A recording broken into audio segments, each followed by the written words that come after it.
Alam natin na ang buhay ay puno ng pagsubok.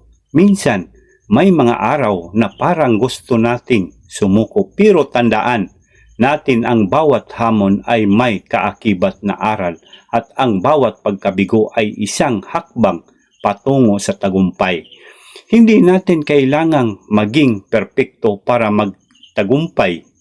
Ang kailangan lang natin ay pananampalataya sa ating sariling sipag at tiyaga. Maraming taong nagtagumpay, hindi dahil magaling sila sa simula, kundi dahil hindi sila sumuko kahit mahirap ang daan.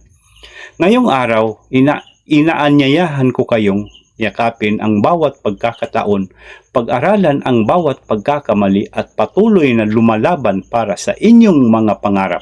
Tandaan ang bawat hakbang na ginagawa mo ngayon ay bahagi ng kwento ng iyong tagumpay. Sa mundo natin ngayon, maraming bagay ang nagbabago, teknolohiya, pananaw at maging ang ating mga pangarap. Pero may isang bagay na hindi dapat magbago, ang respeto. Respeto, isang simpleng salita pero napakalaking epekto sa ating buhay. Hindi ito mahal, pero may kayang iparamdam na halaga na hindi matutumbasan ng pera. Respeto sa opinyon ng iba, kahit hindi natin ito laging naintindihan. Respeto sa bawat isa, anuman ang estado sa buhay, lahat tayo ay may kanya-kanyang laban. Ang paggalang ay maaaring maging sandata laban sa hindi pagkakaunawaan.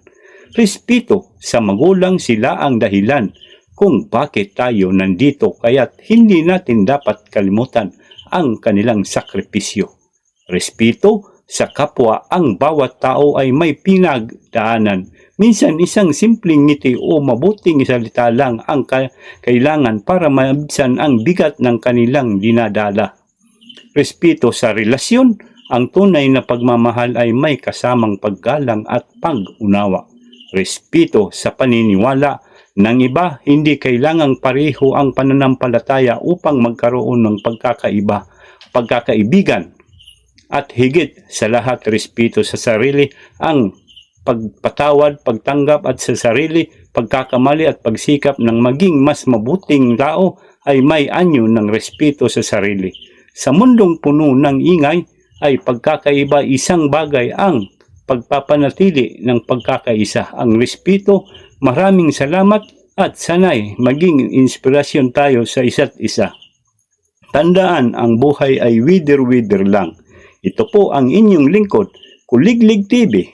Don't forget like, share, comment, and follow my page. Thank you.